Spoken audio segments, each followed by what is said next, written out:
materi komitmen mutu pada dasarnya yang ingin dicapai dari materi ini, Bapak Ibu bisa membedakan tindakan yang menghargai efektivitas, efisiensi, juga mengandung inovasi, dan kinerja yang berorientasi mutu, khususnya dalam penyelenggaraan pemerintahan dan pelayanan publik. Jadi kita dituntut untuk bisa membedakan tindakan yang menghargai efektivitas, efisien, dan mengandung inovasi. Kemudian terkait dengan mutu itu sendiri merupakan ukuran baik buruk yang dipersepsi individu terhadap produk atau jasa. Mutu ini mencerminkan nilai keunggulan produk atau jasa yang diberikan kepada pelanggan sesuai dengan kebutuhan dan keinginannya. Jadi mutu ini merupakan salah satu standar yang harus menjadi dasar untuk mengukur capaian hasil kerja kita. Seperti perubahan produk barang atau jasa, proses produksi, cara kerja, teknologi yang diinginkan, layanan sistem, mindset juga termasuk. Ini bagian dari capaian hasil kerja yang dalam bentuk mutu. Kemudian komitmen mutu ini juga merupakan pemahaman konsep mengenai efektivitas, efisien, inovasi, dan mutu penyelenggaraan pemerintah. Kemudian juga merupakan sebuah organisasi dapat mencapai tujuan yang ditetapkan sementara yang merupakan jumlah sumber daya yang digunakan untuk mencapai tujuan organisasi yang ditentukan oleh berapa banyak bahan baku, biaya, dan tenaga yang dibutuhkan untuk mencapai sebuah tujuan. Ini terkait dengan efektivitas. Kemudian terkait dengan konsep efektivitas dan efisiensi, karakteristik utama yang dapat dijadikan dasar untuk mengukur tingkat efektivitas adalah ketercapaian target yang telah direncanakan, baik dilihat dari capaian jumlah maupun mutu hasil kerja, sehingga dapat memberi kepuasan. Sedangkan tingkat efisiensi diukur dari penghematan biaya, waktu, tenaga, dan pikiran dalam menyelesaikan kegiatan. Kemudian terkait dengan inovasi atau perubahan, ini bisa muncul karena adanya dorongan kebutuhan organisasi atau perusahaan atau instansi untuk beradaptasi dengan tuntutan perubahan yang terjadi di sekitarnya. Mungkin di sisi lain, mutu juga merupakan suatu kondisi dinamis berkaitan dengan produk atau jasa, manusia, proses, dan lingkungan yang sesuai atau bahkan melebihi harapan konsumen atau pengguna atau masyarakat. Jadi pada dasarnya nilai-nilai dasar komitmen mutu ini adalah efektivitas, efisiensi, inovasi, dan berorientasi pada mutu. Jadi kita sebagai ASN harus memberikan kepada para pengguna produk atau jasa atau kepada masyarakat sesuai dengan apa yang betul-betul mereka butuhkan dan inginkan. Dengan target utama itu mewujudkan kepuasan masyarakat yang menerima layanan dikaitkan dengan fungsi ASN, yaitu sebagai pelaksana kebijakan publik, pelayanan publik, perekat, dan pemersatu bangsa. Jadi intinya, dari materi komitmen mutu ini, hasil akhirnya adalah kepuasan masyarakat. Itu terakhir adalah kepuasan masyarakat yang diukur dari tadi. Tapi juga gini, kepuasan masyarakat ini, untuk mencapai kepuasan masyarakat ini juga tentu tidak sendiri. Baik bisa dilakukan mungkin sinergitas organisasi, SDM-nya, peraturannya, semua harus. Jadi ketika semuanya mendukung, maka terwujudlah kepuasan masyarakat. Ini dari komitmen mutu, intinya itu. Akhirnya adalah kepuasan masyarakat. Izin Bapak. Ya. Ya, Pak. Silakan Bu Nimas. Ya Pak, izin menyampaikan apa yang saya dapatkan terkait komitmen mutu Pak. Komitmen ini sendiri kan pada dasarnya adalah janji, baik itu dilakukan oleh individu ataupun dilakukan oleh kelompok atau organisasi. Nah, kemudian kalau mutu sendiri itu adalah apapun yang menjadi kebutuhan dan keinginan konsumen. Kalau misalkan dalam pemerintahan, konteks konsumen ini adalah masyarakat. Nah, kemudian kita sebagai instansi publik, ini kan esensi dari tugas kita adalah melakukan pelayanan, di mana kita memberikan sesuatu kepada pihak lain. Nah, dengan demikian, dalam menerapkan komitmen mutu ini, kita harus memberi pelayanan yang terbaik kepada masyarakat. Itulah yang dimaksud komitmen mutu kita sebagai pelayanan publik. Nah, kemudian hal-hal yang dapat kita lakukan untuk mengaktualisasikan komitmen mutu ini, kita dapat melaksanakan tugas dengan baik, kemudian juga kita dapat berani menampilkan kreativitas dan inovasi kita dalam bekerja, Pak. Jadi kita kalau misalkan dalam bekerja itu tidak hanya sekedar menjalankan kewajiban atau menjalankan rutinitas kita sehari-hari, namun kita juga harus memberikan inovasi-inovasi untuk perbaikan organisasi. Inovasi sendiri ini dapat berupa penemuan atau mengembangkan yang sudah ada. Kalau misalkan kata atasan saya itu bisa juga dengan amati, tiru, dan modifikasi seperti itu, Pak. Menjelaskan dari komitmen mutu, Pak. Kalau komitmen itu kan dibagi dengan dua suku kata. Yang pertama komitmen.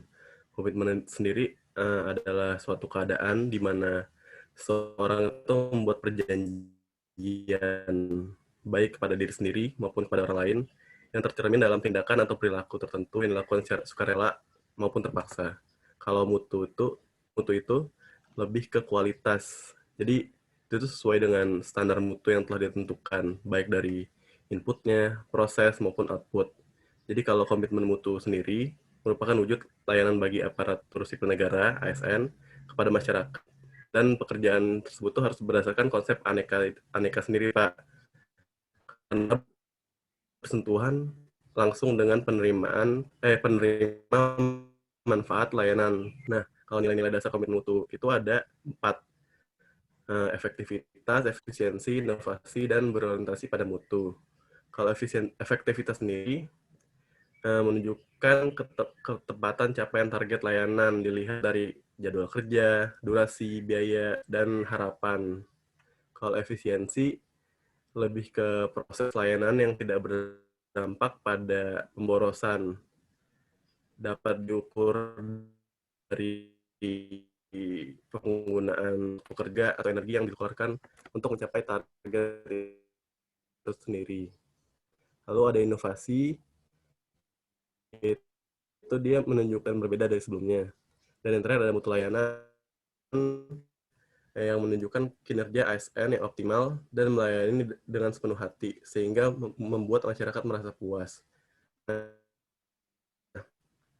dari nilai-nilai dasar komitmen mutu ini sendiri, kita bisa bisa membuat suatu aktualisasi dari nilai-nilai dasarnya sendiri. Jadi kita harus tahu dulu di lingkungan kita ini apa sih yang masih kurang, atau apa sih yang perlu diperbaiki, atau apa sih yang harus dikembangkan atau diperbarui gitu. Jadi kita ini lebih ke inovasinya, Pak. Terus apakah yang kita kerjakan ini sudah efektif dan efisien atau belum? Kalau misalkan belum, ya itu sendiri, maka kita harus mencari tahu aktualisasi apa yang harus kita lakukan ke depannya. Jadi semua pekerjaan kita tuh bisa memenuhi nilai-nilai dasar komitmen mutu itu sendiri, Pak. Begitu sih. Terima kasih. Menurut saya, Pak, komitmen mutu merupakan sebuah upaya dari pemerintah, baik dari pemerintah pusat maupun pemerintah daerah, untuk mewujudkan kepuasan masyarakat dalam menerima pelayanan, Pak. Di mana tujuan komitmen mutu sendiri ada 3 utama, Pak, yaitu pertama, mengutamakan kepentingan masyarakat sebagai pelanggan komitmen mutu kita, Pak. Kemudian yang kedua, menumbuh percayakan terhadap institusi pemerintah, Pak.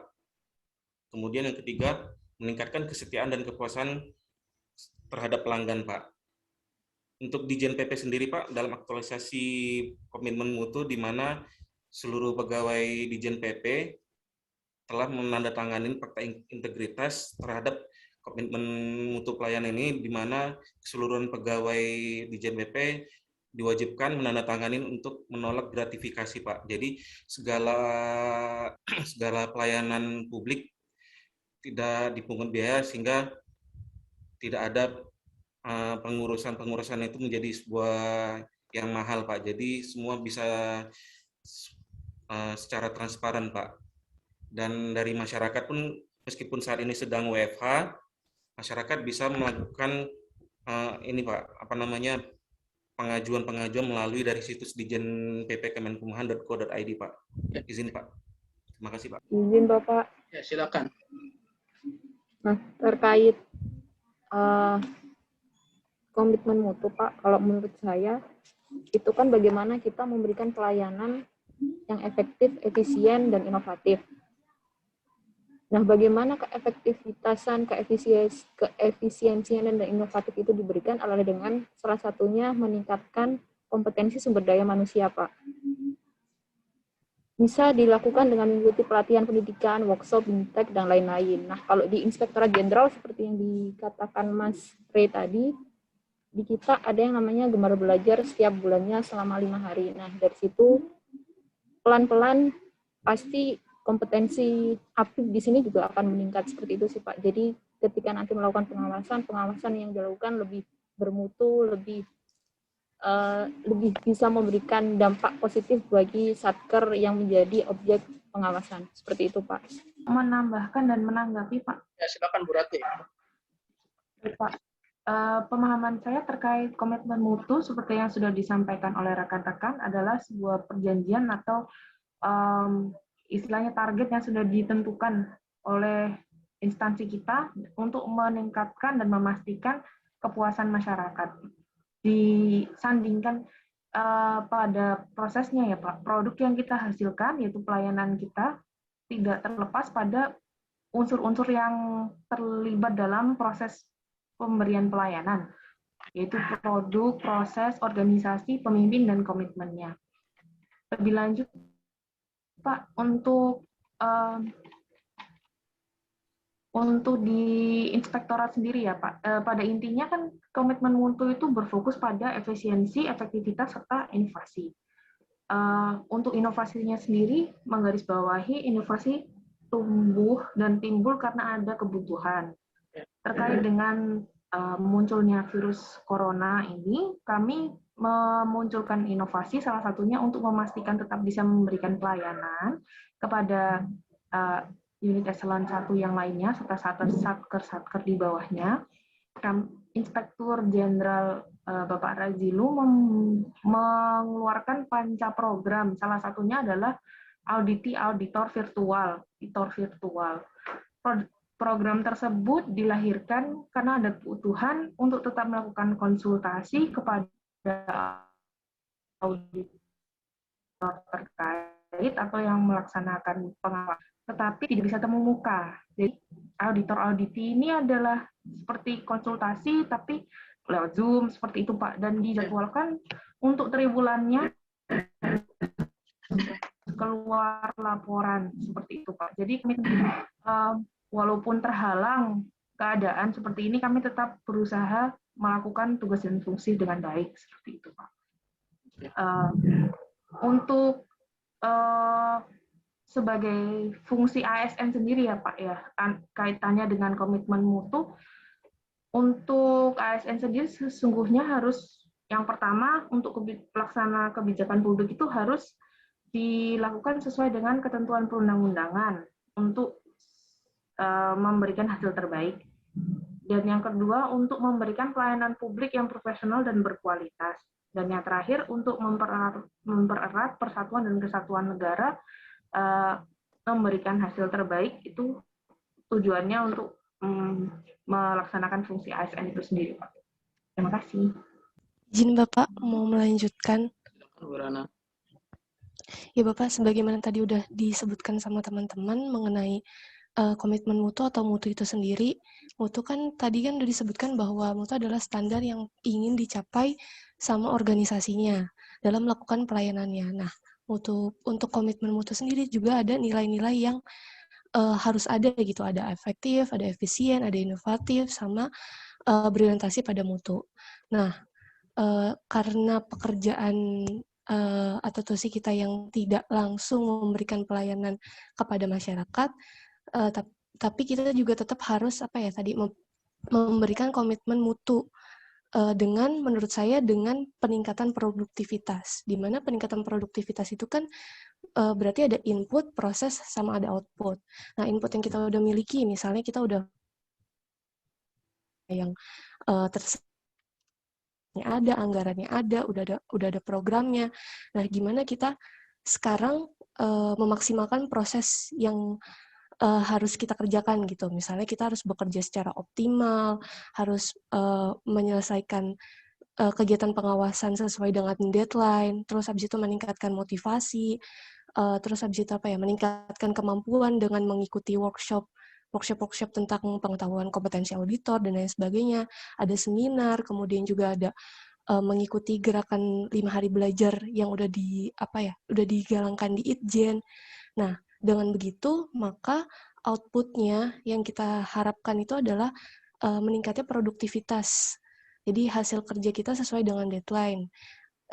Di mana kalau misalnya kita melakukan perjalanan dinas pengawasan, maka laporan hasil auditnya harus selesai ketika pulang. Jadi untuk mengikuti perjalanan dinas selanjutnya, yang diwajibkan adalah laporan dinas sebelumnya. Harus sudah selesai baru bisa ikut perjalanan dinas selanjutnya. Habis itu juga ada inovasi-inovasi baru timbulnya, terus kita juga dapat memberikan hasil pengawasan yang berkualitas, dan mungkin ada program-program inovasi yang lebih baru lagi. Kurang lebih kayak gitu, Bapak. Izin menambahkan, Pak. Ya, silakan, Mbak Nadila. Terkait komitmen mutu di Dirjen PP sendiri, Dirjen PP memiliki tugas untuk dapat menghasilkan peraturan perundang-undangan yang berkualitas.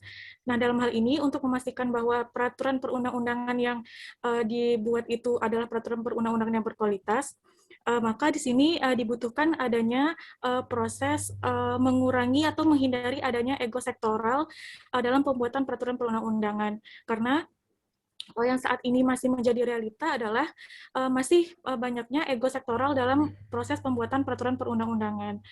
Nah, selain itu juga Ditjen PP sendiri untuk mempercepat adanya proses pengharmonisasian terhadap peraturan perundang-undangan, saat ini juga sudah dikembangkan suatu aplikasi yang bernama regulasio.go.id, Pak, di mana setiap kementerian yang menjadi mitra kerja itu sudah memiliki akun tersendiri, di mana setiap kementerian bisa langsung mengajukan setiap proses pengharmonisasian perundang-undangan di aplikasi tersebut, dan bisa langsung dilihat sejauh mana prosesnya.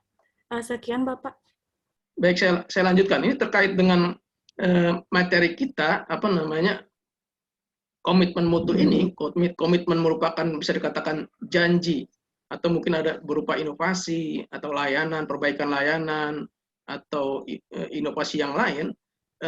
Kemudian akhir daripada itu semua adalah kepuasan masyarakat atau kepuasan pelanggan. Kemudian terkait dengan mutunya ini, bagaimana cara kita mengetahui bahwa masyarakat atau pelanggan puas terhadap mutu layanan yang kita berikan? Karena pada saatnya ini kita kan, kalau di kita ini kan administrasi, lebih kepada jasa, bukan produk kan?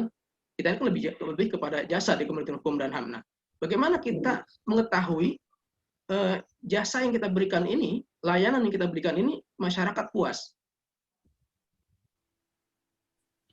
Izin, Bapak. Silakan. Salah satu cara untuk kita mengetahui sejauh mana kepuasan masyarakat itu di setiap bulannya itu dilakukan ini, Pak, survei indeks kepuasan masyarakat, Pak, atau survei IKM, di mana melalui survei IKM yang diadakan setiap bulan itu kita bisa menilai sejauh mana kepuasan masyarakat terhadap pelayanan publik yang diberikan gitu.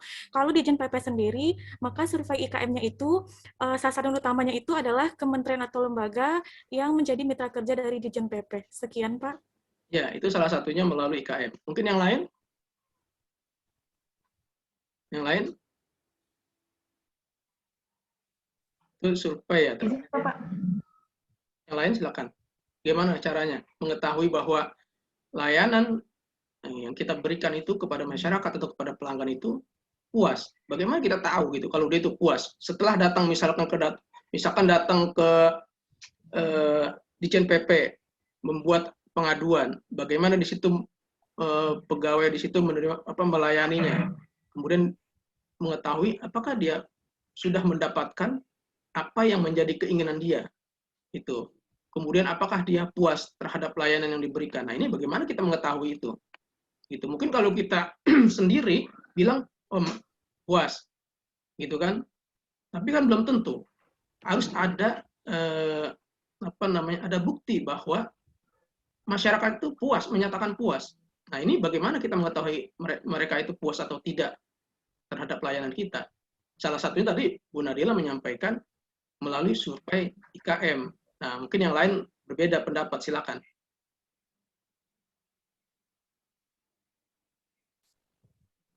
Oke, yang lain? Ya, silakan. Selain dari IKM, Pak, mungkin Pak, apabila dari masyarakat merasa tidak puas terhadap pelayanan Ditjen PP, maka masyarakat bisa melakukan pengaduan secara langsung ke ini Pak, ke ditjenpp.kemenpora.go.id. Ya, itu kan terkait Pak Rusdi. Ya, itu kan terkait dengan kalau pelanggan atau masyarakat tidak puas, memang ada setiap instansi pasti ada jalur pengaduan. Nah, ini pertanyaan saya terkait dengan pengaduan. Nah, pengaduan ini kan juga harus ditindaklanjuti.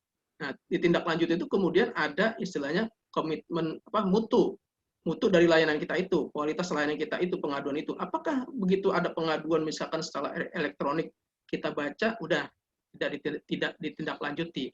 Nah, pertanyaan saya, ketika masyarakat itu puas atau tidak puas terhadap pelayanan kita, bagaimana kita mengukurnya? Bagaimana kita mengetahuinya gitu? Kalau tidak puas, memang ya pasti dia membuat pengaduan. Tapi ini terkait dengan kepuasannya, bagaimana kita mengukurnya gitu? Pasti kalau dia nggak puas, pasti dia akan mengadu. Nah, ini terkait dengan mengukur kepuasan itu seperti apa? Terkait dengan komitmen mutunya. Gitu, Pak Bu Nadila tadi sudah menyampaikan melalui survei IKM. Nah, itu salah satunya. Nah, mungkin yang lain ada. Bagaimana mengukur kepuasan masyarakat itu? Kita mengetahuinya. Dengan cara apa? Itu maksud saya seperti itu. Silakan. Ya, silakan, Bu Rati. Mohon maaf, memotong Bapak. Sepengetahuan saya, Bapak, dalam penilaian kepuasan pelanggan, dalam yang saya tahu proses penilaian WBK WBBM ya Pak.